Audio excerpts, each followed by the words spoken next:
Hello, నేను మీ CS రావు. Kid pro quo అనగానే గుర్తొచ్చేది జగన్మోహన్ రెడ్డి గారు. ఇప్పుడు ఆ జాబితాలో కేటీఆర్ గారు దూసుకొస్తున్నారు. ఏ క్షణమైనా ఆయన అరెస్ట్ చేసేటువంటి అవకాశం ఉంది. అయితే ఏసీబీ అరెస్ట్ చేస్తుందా, ఈడీ అరెస్ట్ చేస్తుందా, ఏ వ్యవస్థ ఆయన అరెస్ట్ చేసేటువంటి అవకాశం ఉంది అనే దాని మీద విశ్లేషణ చేసుకునేటువంటి ప్రయత్నం చేద్దాం. ప్రస్తుతం మన దగ్గర Congress party senior leader, senior politician, బేసిక్గా అడ్వకేట్ బిఎన్ రెడ్డి గారు ఉన్నారు. ఆయనతో ఇంటారు. నమస్తే. సో కేటీఆర్ గారు అరెస్టు అనేది దాదాపుగా కాంగ్రెస్ పార్టీ ప్రభుత్వాన్ని ఏర్పాటు చేసినప్పటి నుంచి వినిపిస్తుంది. ఇప్పుడైనా చేయగలరా మీ పార్టీ? చూస్తున్నారు కదా, కేసు ఎఫ్ఐఆర్ బుక్ అయింది. కేటీఆర్ గారు ఏం మాట్లాడినో ముందు, ఇప్పుడు ఏం మాట్లాడుతున్నాడో అందరూ జనాలు కూడా చూస్తున్నారు. గతంలో ఎప్పుడైతే మా కాంగ్రెస్ గవర్నమెంట్ ఏదైతే గవర్నర్కి లెటర్ రాసిండ్రో ఇట్లా ఎంక్వైరీ చేయాలని చెప్పి, మీ అప్రూవల్ రావాలని చెప్పి చేస్తే, అప్పుడే కేటీఆర్ గారు వచ్చి నేనేం తప్పు చేయలేదు, కావాలంటే నేను పోతాను, వామప్ చేసుకుంటాను, చేసి పాదయాత్ర చేస్తా అన్నాడు. చాలా ధైర్యవంతుడు అనుకున్నాం మేము కూడా. తర్వాత ఎఫ్ఐఆర్ బుక్ కాగానే హైకోర్టుకు పోయిండు క్వాష్కి అని చెప్పి. కాబట్టి క్వాష్కి ఏమైందో మీరు అందరు కూడా చూసిండ్రు. కాబట్టి 200% ఈ కేసులో ప్రైమా ఫేసి ఉందని చెప్పి నిన్న క్వాష్ పిటిషన్లో వాళ్ళు జస్టిస్ లక్ష్మణ్ గారు 4 పాయింట్లని ఆయన మేడౌట్ చేసిండ్రు. ఒకటి, డబ్బులు అనేది without prior permission from the finance department, RBI rules ఎగనెస్ట్గా, తర్వాత ఎలక్షన్ కోడ్ ఉన్నప్పుడు ఏదైతే 46,000 కోట్ల రూపాయలు తరించి అనేది ఒకటి మేడౌట్ చేసిండ్రు. అది ఒకటి. రెండవది ఏంటంటే, ఈయనకు తెలిసే జరిగిందనేది, ఎందుకంటే municipal administration urban development authority ఏదైతే మున్సిపాలిటీ ఉందో, తర్వాత హెచ్ఎండిఏ కూడా మున్సిపల్ మినిస్టర్ కిందకే వస్తుంది. తర్వాత ఫండ్స్ కూడా మున్సిపల్ హెచ్ఎండిఏకి సంబంధించింది. కాబట్టి ఈయన మౌఖిక ఆదేశాలతోటి ఇచ్చినామని చెప్పి ఆల్రెడీ ఎవరైతే అరవింద్ కుమార్ కానీ తర్వాత బిఎల్ఎన్ రెడ్డి కానీ వాళ్ళు చెప్పడం జరుగుతూ ఉంది. నెంబర్ 3 ఏంటంటే, ఈయన కస్టోడియన్లో ఉన్నాయి ఆ డబ్బులు. కాబట్టి ఈయన ఆధ్వర్యంలో పోయినట్టు ఆయన మౌఖికంగా కూడా ప్రెస్ మీట్లో కూడా చెప్పడం జరిగింది. ఏమని, I'm the government, I was the government, నా ఆదేశాలతోటి హైదరాబాద్ ఇమేజ్ పెంచడానికి డబ్బులు పంపించిన, అక్కడ ముట్టినని చెప్పి ఆయన కన్ఫెషన్ చేసిండు. కాబట్టి ఇవన్నిటికి కూడా సూత్రధారి, పాత్రధారి అన్నీ కూడా కేటీఆర్. కాబట్టి 100% ఆయన జైలు పోవడం ఖాయం. కానీ ఆయన ఏమంటున్నారంటే, ఇవాళకి కూడా అసలు అవినీతే లేని చోట అవినీతి జరిగిందని చెప్పి ఎంక్వైరీ ఎట్టేస్తారు అని చెప్పి అంటున్నారు. ఎక్కడ జరిగింది అవినీతి అని అడుగుతున్నారు. అవినీతి అనేది 2 రకాలు ఉంటుందండి. ప్రాపర్టీ అని కానీ, మనీ కానీ కాదు. మిస్కాండక్ట్, నువ్వు స్వేరింగ్ చేసేటప్పుడు ఏమంటావు, without favour I will discharge my duties అని చెప్పి నువ్వు చేస్తావు. అలాంటప్పుడు నువ్వు ఫేవర్ చేస్తున్నావా, లేకుంటే ఈ యొక్క 46,000 కోట్ల రూపాయలు ఎవరికి ఫేవర్ చేయడానికి ఒక ప్రైవేట్ ఏజెన్సీ, అది 46 కోట్లు ఒక ప్రైవేట్ ఏజెన్సీ. ఇక్కడ రేస్ కోర్స్ ఎంతనో అది కూడా, రేసింగ్ కూడా అంతే ప్రైవేటు. ఇప్పుడు government with in the government funds transfer అయినాయంటే అది ఓకే, రేపు నీకు చేయొచ్చు, నాకు చేయొచ్చు. పబ్లిక్ మనీని వితౌట్ ఫైనాన్స్ డిపార్ట్మెంట్ పర్మిషన్ లేకుండా, ఆర్బీఐ గైడ్లైన్స్కి ఎగెనెస్ట్గా నువ్వు చేసినావంటే అదే కదా మిస్కాండక్ట్. కానీ ఒప్పందం ఉంది కదా. ఇప్పుడు ఆ ప్రైవేట్ కంపెనీకి, హెచ్ఎండిఏకి, ఈ ప్రభుత్వానికి మధ్య ఒప్పందం ఉంది కదా. ఫిబ్రవరి 2023 ఏదైతే అగ్రిమెంట్, ట్రైపార్టైట్ అగ్రిమెంట్ ఏదైతుందో, అప్పుడు municipal administration plus Greenko government, ఏది ఈఎంయు, ఈ ముగ్గురు మధ్య ట్రైపార్టైట్ అగ్రిమెంట్ ఉండే. అగ్రిమెంట్ అయిన తర్వాత ఈ గ్రీన్కో నాకు లాస్ అయిందని చెప్పి ఆయన వెళ్ళిపోవడం జరిగింది. మళ్ళీ 2024లో అయింది ఫస్ట్ రేస్. 9, 10, 11, 12 4 రేసులు యాక్చువల్గా. 24లో అయింది, 23లో ఫిబ్రవరిలో అయింది. తర్వాత సెకండ్ది ఈ 25లో ఉండేది. సో ఫిబ్రవరిలో ఉండే, 24 ఫిబ్రవరిలో ఉండే. సో దానికి కావాల్సిన దానికి ఏదైతే స్పాన్సర్ అయితే గ్రీన్కో ఉన్నాడో ఆయన బ్యాక్అవుట్ అయ్యింది. ట్రైపార్టైట్ అగ్రిమెంట్లో గవర్నమెంట్, తర్వాత ఈ రేస్ వాళ్ళు ప్లస్ ఈ గ్రీన్కో వాళ్ళు ఎవరు బ్యాక్అవుట్ అయ్యిండు వాళ్ళనే షూ చేస్తాడు. ఎవరైతే వాళ్ళు ఎవరు ఈ రేస్ వాళ్ళు, ఆయన బ్యాక్అవుట్ అయినప్పుడు గవర్నమెంట్ తీసుకోవాల్సిన అవసరం ఏముంది?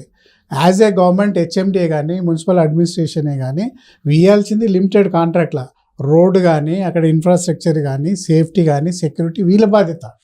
ఏదైతే స్పాన్సర్ చేస్తాడో ఎవరైతే ఈ గ్రీన్ కో వాళ్ళు ఉన్నారో బ్యాక్అవుట్ అయినప్పుడు వాళ్ళు చూజ్ చేస్తారు, వాళ్ళని చూజ్ చేయాలి. మనకేం సంబంధం? 50 కోట్లు పంపించాల్సిన అవసరం మనకేముంది అక్కడ? కానీ ఇది హైదరాబాద్ బ్రాండ్ ఇమేజ్ని పెంచడానికి నేను ఇనిషియేటివ్గా తీసుకొని చేశాను. ఇక్కడ అవినీతి ఎక్కడ జరిగింది? ఇప్పుడు ఆ అమౌంట్ ఈరేస్ కంపెనీకి వెళ్ళలేదా అనేది ఆయన అడుగుతున్నారు. అందుకే అండి ఇప్పుడు ఆర్టికల్ 299 ఏం చెప్తుంది, కొన్ని బిజినెస్ రూల్స్ ఉంటాయి. గవర్నమెంట్ నడిపించేటప్పుడు 5 సంవత్సరాలు కస్టోడియన్ వచ్చాడు. పబ్లిక్ ప్రాపర్టీ, ప్రైవేట్ ప్రాపర్టీ కాదు కదా. నీ ఇష్టం వచ్చినప్పుడు గ్రీన్ కోర్ పంపిస్తా, లేకుంటే ఈ రేస్కు పంపిస్తా, లేకుంటే రేస్ కోర్స్ పంపిస్తా అంటే కాదు కదా. సర్టెన్ రూల్స్ ఫాలో అవ్వాల్సిన అవసరం ఉంది. నువ్వు కస్టోడియన్, నువ్వు ప్రజల మనీ వితౌట్ అప్రూవల్ హెచ్ఎండిఏ కానీ ఎవరు కానీ 10 కోట్ల కంటే ఎక్కువ కూడా ఇక్కడ పంపించడానికి లేదు. విత్ ఇన్ ది గవర్నమెంట్ అది కూడా. ఇప్పుడు నువ్వేం చేసినావు, వేరే కంట్రీకి ఫారెన్ కరెన్సీని వితౌట్ ఆర్బీఐ రూల్స్కి ఎగనెస్ట్గా నువ్వు పంపించినావు అంటే అది క్రిమినల్ మిస్కాండక్ట్ కిందకి వస్తుంది కదా. అంటే ప్రాసెస్లో తప్పు ఉంది అంతే, కరప్షన్ జరగల. 100% అయింది. నువ్వు ఎందుకు పంపించినావు ఎవరికి తెలుసా? ఇప్పుడు ఎంక్వైరీ జరిగితేనే కదా తెలిసేది. గ్రీన్ కో వాడు పోయింది కాబట్టి వాడిని షూ చేస్తారు కదా వాళ్ళు. ఈ రేస్ వాళ్ళు ఎవరిని షూ చేస్తారు? ట్రైపార్టైట్ అగ్రిమెంట్లా నువ్వు బ్యాక్ అయితే ఉన్నావు కాబట్టి నువ్వు నాకు ఇవ్వాలని చెప్పి నిన్ను ఇది చేస్తారు, కానీ గవర్నమెంట్ని కాదు కదా. కాబట్టి 100% ఏదో కిక్ బ్యాక్స్ ఉన్నాయి కాబట్టి ఈ యొక్క గ్రీన్ కో వాళ్ళని తప్పియడానికి ఈయన ఆదరబాదల ఎలక్షన్ ముందు 50 కోట్ల రూపాయలు, 55,046 ప్లస్ 8 కోట్లు 55 కోట్ల రూపాయలు అప్పనంగా ఆయన పంపించడం అనేది జరిగింది. అక్కడ ప్రైమా ఫేస్ ఉందని చెప్పి లక్ష్మణ్ గారు కూడా మేడౌట్ చేయడం జరిగింది అక్కడ. ఇంకో పాయింట్ ఏంటంటే కేటీఆర్ గారు అనేది ఇప్పుడు మీరు ఏదైతే 55 కోట్లు లేకపోతే 46 కోట్లు చెబుతున్నారో అవి ఈ రేస్ అకౌంట్లో పడ్డాయా లేదా? పడ్డాయి. ఇక్కడ మిస్యూజ్ జరగలేదు. 1. 2, ఈ కేసు నమోదు చేసినప్పుడు అసలు పార్టీ ఈ రేస్ ఉంది కదా, ఈ రేస్ని ఎందుకు పార్టీ చేయలేదు అసలు ఈ కేసులో? కేవలం అరవింద్ ఆయన బిఎల్ఎన్ రెడ్డి ఆయన A1గా కేటీఆర్ని మీరు ఎలా చేస్తారు? అసలు పార్టీని ఎందుకు చేయలేదు అంటే ఏదో ఒక సందర్భంలో ముఖ్యమంత్రి రేవంత్ రెడ్డి గారు వాళ్ళతో సమావేశం అయ్యారు, సెటిల్మెంట్ రేవంత్ రెడ్డి చేసుకున్నాడు అనేది ఆయన చేస్తున్నట్టు ఆరోపణ. ఒకటి ఇక్కడ సుబ్బారావు గారు రేవంత్ రెడ్డి గారిని కలిసిన తర్వాతనే ఈ కేసు అనేది బయటకు వచ్చింది. వీళ్ళకి డబ్బులు ఏంది కేసు అని చెప్పి అంతా ఎంక్వైరీ చేయమని చెప్పి ఆర్డర్ చేస్తేనే ఇదంతా బయటకు వచ్చింది. ఎప్పుడైతే వీళ్ళు ఆర్బిట్రేషన్ ఏదైతే కాల్ఫర్ చేసిరో ఈ రేస్ వాళ్ళు ఆర్బిట్రేషన్ మాకు ఈ డబ్బులు కట్టాలని చెప్పి చేసిండ్రో అప్పుడు పార్టీనే కాదు, హెచ్ఎండిఏ కాదు, ఏదైతే ఉన్నారో ఎవరైతే బ్యాక్అవుట్ అయినరో ఏదైతే గ్రీన్ కో వాళ్ళు పోయినరో వాళ్ళు పార్టీ. ఎప్పుడైతే గవర్నమెంట్ రూల్స్ ప్రకారంగా ఏదైనా కాంట్రాక్ట్ తోటి ఏదైనా అగ్రిమెంట్ ప్రకారంగా పోతేనే అది గవర్నమెంట్ చేసినట్టు. ఈడ వితౌట్ కాంట్రాక్టు 3 తారీఖు 20 కోట్లు, 11 తారీఖు ఒక 23 కోట్లు, 43 కోట్ల రూపాయలు, 45 కోట్ల రూపాయలు వితౌట్ అగ్రిమెంటు లేదు. ముందే డబ్బులు పంపేయడం. తర్వాత రెండోది రూల్స్కి ఎగనెస్ట్గా ఫైనాన్స్ డిపార్ట్మెంట్ అప్రూవల్గా లేకుండా నువ్వు తీసుకుపోయి, సపోజ్ మీరు ఉన్నారండి ఈ ఛానల్లో, మీ ఇక్కడ ఉన్నట్టే డబ్బులు మీరు రోజుకు 200 రూపాయలు టీకో దేనికో ఖర్చు పెట్టాలని ఉంటుంది. మీ ఎండీకి తెలియకుండా 5,000 రూపాయలు ఖర్చు పెడితే అది misconduct criminal breach of trust కిందకి వస్తుంది కదా. 100% వస్తుంది అది. కాబట్టి అప్పుడు రేవంత్ రెడ్డి గారు మా ముఖ్యమంత్రి ఏమన్నాడు, మీరు ఆర్బిట్రేషన్ అన్నారు, ఏం చేసుకుంటారో చేసుకోరి, గవర్నమెంట్కి సంబంధం లేదు, ఇల్లీగల్ మనీ అక్కడ ట్రాన్స్ఫర్ అయింది వితౌట్ గవర్నమెంట్ అప్రూవల్. ఇల్లీగల్గా వాళ్ళ హోదాని మించి కూడా ఏ ఫైనాన్స్ అప్రూవల్ లేకుండా, ఆర్బీఐకి ఇన్ఫర్మేషన్ లేకుండా ఫారెన్ కరెన్సీని హెచ్ఎండీలో కొంత ఆఫీసర్లతో కలిసి మౌఖిక ఆర్డర్స్ తోటి కేటీఆర్ గారు పర్సనల్గా పంపించిన మనీ అది. కాబట్టి బ్రీచ్ ఆఫ్ కాండక్ట్ కింద, బ్రీచ్ ఆఫ్ ట్రస్ట్ కిందకి వస్తుంది. ఇది criminal breach of trust. Same ఇలాంటిదే ఒక ఇన్సిడెంట్ నేను మీకు గుర్తు చేస్తాను. ఇప్పుడు గవర్నమెంట్ పంపించినట్టు కాదు, ఇండివిజువల్గా కేటీఆర్ వాళ్ళిద్దరు కలిసి ముగ్గురు కలిసి పంపించినట్టు లెక్క ఇది. కాదు, అది కాదు కదా, హెచ్ఎండి అకౌంట్ నుంచి వెళ్ళి. అవును, ఎక్కడి నుంచి నువ్వు ఎట్లా ఇల్లీగల్ పంపించినావు? నువ్వు బీయింగ్ ఏ ఆఫీసర్, కస్టోడియన్ నువ్వు ఏదైతే ఉన్నావో, నువ్వు నీకు పరిమితిని మించి ఎవరికో ప్రైవేట్ ఏజెన్సీ, అది కార్ రేస్ అనేది ప్రైవేట్ వాడు. అది ఎవరు పంపించారు? అరవింద్ గారు పంపించారు. పంపించిండు.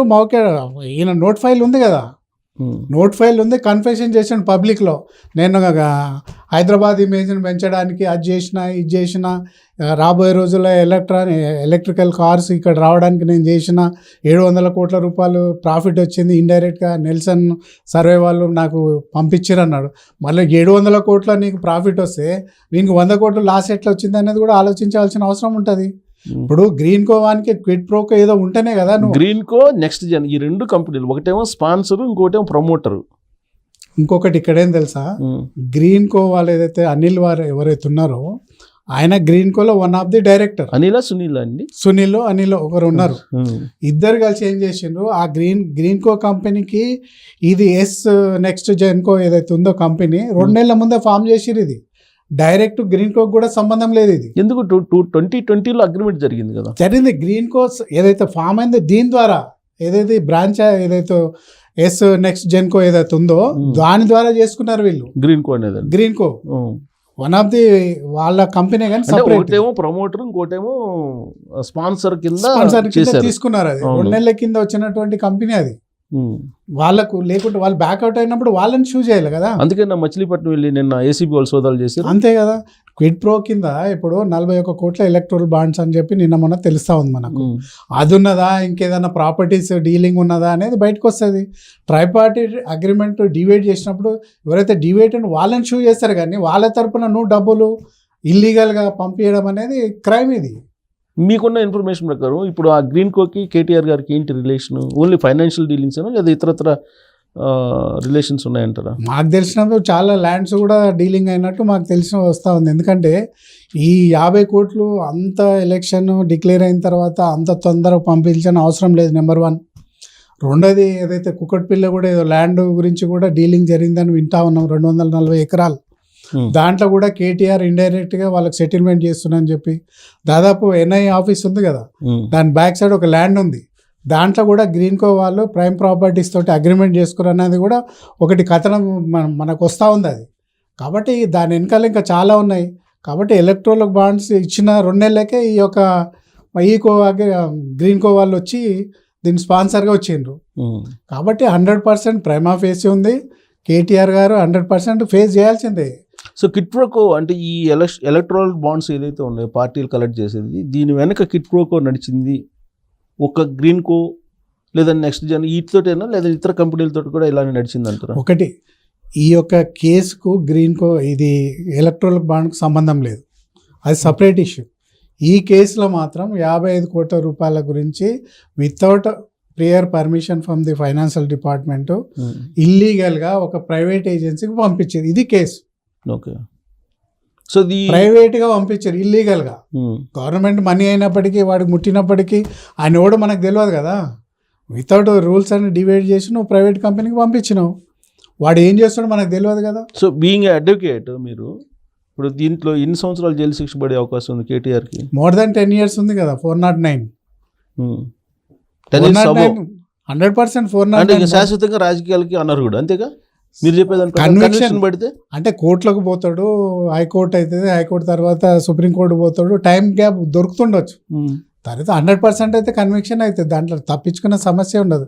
ఈడ 2 కేసులు ఉన్నాయండి. ఒకటి ఈడీ ఎంటర్ అయింది, వాళ్ళ సిస్టర్ కవిత కేసుకి ఈయన కేసుకి.